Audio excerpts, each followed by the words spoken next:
여러분들은 외계인이 있다고 믿으시나요? 세계 곳곳에서 외계인들을 봤다는 목격담을 넘어 외계인들에게 납치됐었다고 주장하는 사람들도 찾아볼 수 있는데요. 그 중에서도 꽤 신빙성 있는 것으로 여겨지는 유명한 외계인 납치 사건 두 가지를 소개합니다. 첫 번째, 트래비스 월튼 UFO 납치 사건. 1975년 11월 5일 미국 애리조나주 스노우플레이크 인근 아파치 시트그리브스 구규림에서 미국 산림관리인 트래비스 월튼과 그의 벌목팀 동료들은 목재 스탠드 개량팀과 함께 근무를 하고 있었습니다. 그는 동료 6명과 트럭을 타고 가던 중 약 30m가량 하늘 위를 맴도는 접시 모양의 물체를 마주칩니다. 월튼은 그 물체가 무엇인지 확인하기 위해 트럭에서 내려 물체에 접근했는데 갑자기 그 물체로부터 한 줄기 빛이 나타났고 그는 곧 기절합니다.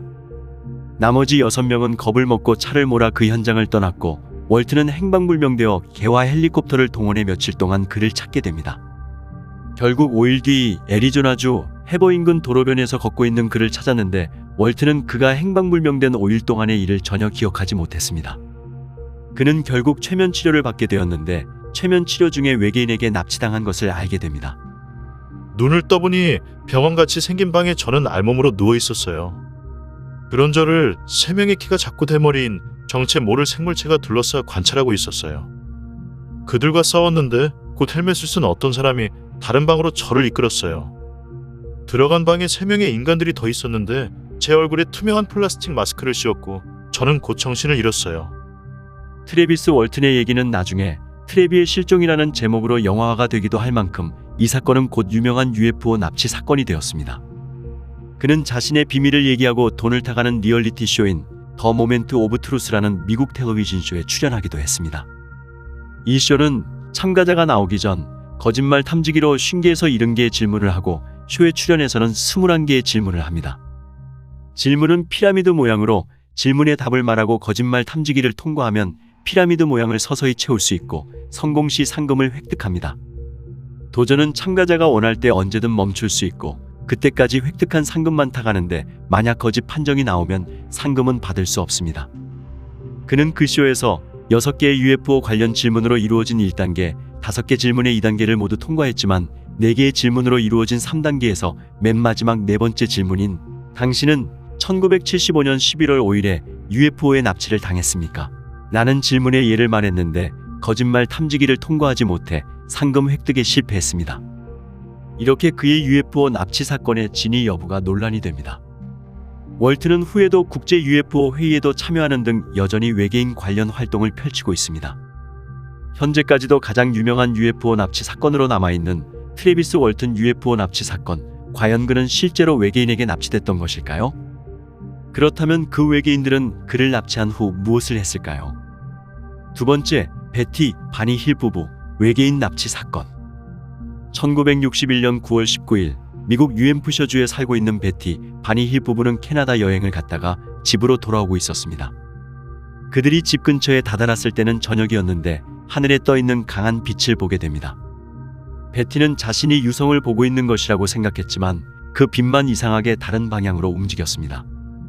점점 더 불규칙하게 움직이고 커지는 빛을 보고 베티와 바니는 남쪽에 있는 경치 좋은 피크닉 장소에 차를 세워 그 빛을 더 자세하게 살펴보기로 합니다. 베티는 쌍안경을 통해서 그 빛을 확인한 결과 이상한 모양의 우주선이 여러 색깔의 빛을 반짝이며 달 표면을 가로질러 이동하는 것을 알 수 있었습니다. 베티의 여동생이 몇 년 전에 비행 접시를 봤다고 말했기 때문에 베티는 그것이 그녀가 봤던 비행 접시일 수도 있다고 생각했습니다. 그들은 그 비행 접시가 더 가까이 오는 것을 관찰하기 위해 다시 좁고 산처럼 뻗어있는 프랑코니아 노치를 향해 천천히 운전했습니다. 그 비행 접시는 무려 12m 길이였고 회전하면서 이동했습니다. 이 UFO는 베티 바니 부부를 따라왔고 차량 쪽으로 빠르게 내려와서 부부는 고속도로 한복판에 멈춰야 했습니다. 이 거대하고 조용한 UFO는 그들의 시야를 다 채웠고 바니는 쌍안경으로 8명에서 11명의 인간 형상이 우주선 창문을 통해 그들을 보고 있다는 것을 확인했습니다. 그 인간 형상 중 한 사람을 제외한 모두가 UFO의 앞부분을 둘러싸고 있는 복도 뒷벽의 패널로 보이는 곳으로 이동했고 남아있는 한 인물은 바니를 계속 바라보며 바니에게 다가오지 말고 지금 있는 곳에 계속 서 있으라고 얘기했다고 합니다. 히스테리 상태에 빠진 바니가 그의 차로 달려가 베티에게 저들이 우리를 사로잡을 것이라고 말하는 순간 UFO가 차량 바로 위로 다가왔습니다. 바니는 베티에게 UFO가 쫓아오는지 보라고 하고 차를 빠른 속도로 몰기 시작했습니다. 그리고 UFO는 계속해서 그들을 쫓아왔습니다. 힐 부부가 집 도착까지 5분 정도 남았을 무렵 그들은 기억을 잃었습니다. 그들이 정신을 차렸을 때는 이미 집 앞까지 다 와 있는 상태였습니다. 그리고 시계를 보니 흘러간 시간은 5분이 아니라 2시간이었습니다.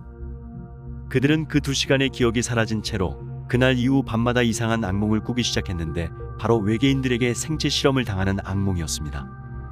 그들은 매일 밤마다 꾸는 악몽 때문에 신경정신과 의사 벤자민 사이몬 박사를 찾아갔습니다. 그리고 최면 치료를 받았는데 그들이 떠올린 기억은 굉장히 충격적이었습니다. 그날 그들은 공중부양으로 UFO 안으로 끌려 올라가서 각각 다른 방에서 외계인들에게 갖가지 생체 실험을 당했습니다. 외계인들은 그들의 눈을 뒤집어보고 콧속을 들여다보고 손톱과 머리카락, 피부를 채취하고 뇌파 검사까지 했습니다. 심지어 그들은 베티의 배꼽을 긴 바늘로 찔렀는데 베티가 아프다고 호소하자 외계인이 그녀의 눈 위로 손을 휘저었고 이내 베티가 느끼던 고통이 사라졌다고 합니다. 베티는 이 와중에 우두머리로 보이는 외계인과 잠시 대화를 나눌 수 있었는데 그녀는 왜 우리 부부에게 이러한 고통을 주는 것인지 물어봤습니다. 신기하게도 외계인은 이해하기 힘든 서투른 영어로 해칠 생각은 절대 없으며 단지 몇 가지 실험만 하는 것이라고 대답했습니다. 최면요법에서 밝혀진 것으로는 외계인들은 그들의 언어로 얘기한 것이었는데 그녀는 영어로 자연스럽게 이해한 것이었습니다. 또한 외계인의 생김새는 큰 눈과 머리에 2개의 구멍만 있는 코가 있으며 입은 작았고 키가 1.2m에서 1.5m였다고 합니다. 아내 베티가 생체 실험이 다 끝났을 때쯤 우두머리 외계인에게 어느 별에서 왔는지 물어봤습니다. 그 외계인은 별의 위치를 알려줬는데 그녀는 최면요법을 통해 보여줬던 지도를 기억해내서 그림을 그렸습니다. 그리고 놀랍게도 한 천문학자가 이 그림에 표시된 별의 정확한 위치를 밝혀냈는데 그 별은 제타 레티큘리 행성이었습니다. 제타 레티큘리 별은 39광년 떨어진 그물자리 제타 행성군에 있는 행성이며 지구 인류의 현재 기술로는 결코 갈 수 없는 아주 먼 거리에 있는 행성이었습니다. 베티, 바니 힐 부부가 죽고 난 뒤에도 이 사건은 유명한 사건으로 남아 있습니다. 그들은 외계인에게 납치당해 생체 실험을 당한 것이 맞을까요? 우리는 언제쯤 제타 레티큘리 별에 가는 것이 가능해져서 진실을 알 수 있을까요? 고고학 미스테리 덕후는 다음에 더 재밌고 알찬 영상으로 돌아오겠습니다. 재밌게 보셨다면 좋아요와 구독 부탁드립니다.